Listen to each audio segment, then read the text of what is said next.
Tout Kemkasomfu, 51 ans, tennis de table en e-sport, double médaillé d'or aux Jeux de 2000 à Sydney, 2008 à Pékin, argent à Londres 2012, Rio 2016, bronze à Athènes 2004 en simple.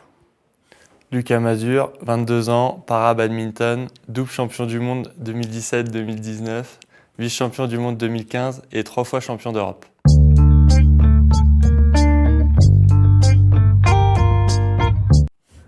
Tout. Salut Lucas, tu vas bien? Ravi de te revoir. Ça fait quelques temps qu'on se voit maintenant sur les regroupements paralympiques. Et toi qui as déjà fait les Jeux paralympiques, j'aurais bien voulu que tu me racontes un petit peu si tu avais des anecdotes ou des petites choses qui arrivent, des éléments extérieurs, pas sur le terrain, mais qui arrivent à te booster pendant une compétition, pendant un match, quelque chose qui n'est pas forcément lié à toi. Alors les Jeux, ce qu'il faut savoir, c'est une compétition incroyable, exceptionnelle. Je préfère vraiment 1000 fois d'aller aux Jeux plutôt qu'au championnat du monde, alors qu'on a exactement les mêmes adversaires. Par contre, quand tu rentres dans la salle des Jeux, j'en ai rien qu'à en parler, j'en ai des frissons. Quand je vois le public, parce que nous en tennis de table, on a vraiment très très peu de public et on joue pratiquement à guichet fermé. Et moi, le public, quand je le vois, quand ils scandent mon prénom, quand je vois le clan français qui chante la Marseillaise, pour moi, c'est quelque chose d'incroyable. Et je ne suis même pas à 110% de moi, je suis à 500%. Et pour moi, le public lors des Jeux, c'est quelque chose vraiment d'incroyable. Quand je rentre dans la salle, parce que nous, tennis de table, on a vraiment très très peu de spectateurs, quand je vois qu'on joue à guichet fermé, quand on scande mon prénom, quand on m'encourage, quand on chante la Marseillaise, pour moi, c'est quelque chose d'incroyable. Et c'est vraiment ce que je te souhaite, Lucas, pour tes premiers Jeux. Parce que tu vas voir, ça va être des sensations incroyables. Et comme je sais que tu es très très bien classé, que tu peux aller au bout, on en reparlera après, mais je pense que c'est quelque chose qui va vraiment rester tout au long de ta carrière. Est-ce que par exemple c'est déjà arrivé que tu sois mené au score sur des Jeux et que sur un match, sur une demi-finale, sur un quart de finale peut-être, tu sois porté par le public justement et par certains encouragements de ta famille ou du clan français? Bien sûr, lors d'un championnat d'Europe, j'avais 9 balles de match contre moi. Donc 9 balles de match, c'est vraiment énorme. Le public m'a poussé, j'ai cru en moi, j'ai essayé et je finis championne d'Europe en simple. Donc quelque chose de fou. Félicitations, pas mal. Merci C'est pas mal, tout ça. beaucoup.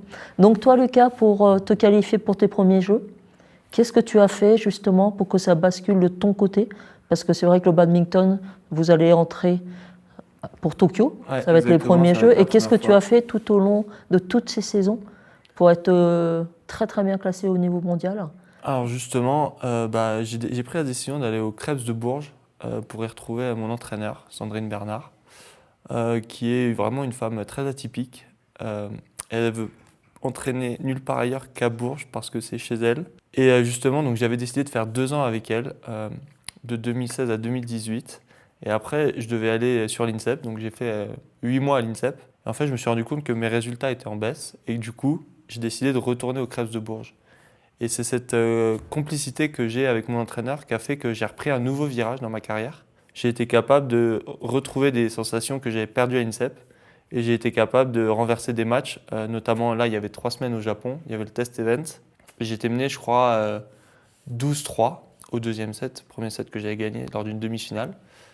Et là, je regarde ma coach et elle me dit lâche tout, t'as plus rien à perdre. Et à partir de ce moment-là, j'ai arrêté de me prendre la tête sur le terrain, j'ai arrêté d'essayer d'être parfait, comme j'essaie de l'être souvent. Et j'ai tout tenté, et tout est passé, et j'ai réussi à recoller finalement au score, et à même passer devant, et j'ai réussi à remporter cette demi-finale grâce à quelques mots en fait de ma coach, qui m'ont permis de me détendre un petit peu, de me relâcher, et d'être un peu plus confiant avec moi-même. Et ça m'a vraiment marqué, parce que je me dis qu'en fait, quelques mots, un regard, un clin d'œil, ça peut faire basculer complètement un athlète vers du positif et vers du stable. Et ça, c'est vraiment cool.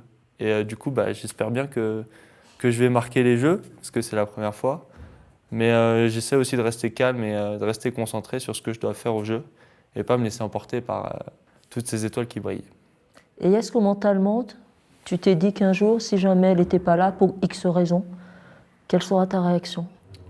Justement, c'est jamais arrivé encore qu'elle soit pas là. Donc forcément, ça peut s'appréhender un petit peu en se disant le jour où elle n'est pas là, je suis dans la mouise. Mais je pense qu'elle sera pour l'instant là jusqu'au jeu. J'ai même demandé au staff de l'équipe de France d'aller la réveiller tous les matins s'il la voyait pas au petit-déj. Donc ça, c'est un peu le côté marrant.